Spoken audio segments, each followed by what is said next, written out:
Министерство охраны природы республики усилило контроль за крупными промышленными предприятиями, работающими на территории Якутии. Об этом сообщил министр Сахамин Афанасьев на встрече с журналистами.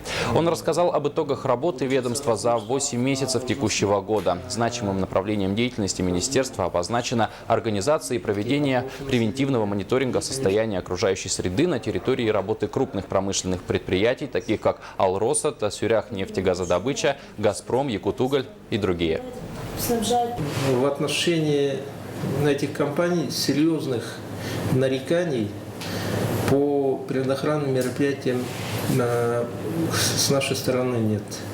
Но, к сожалению, по отраслям, по предприятиям золотодобывающей отрасли наши рейдовые мероприятия выявили ряд недостатков и нарушений природоохранного характера. Это именно по результатам рейдовых мероприятий.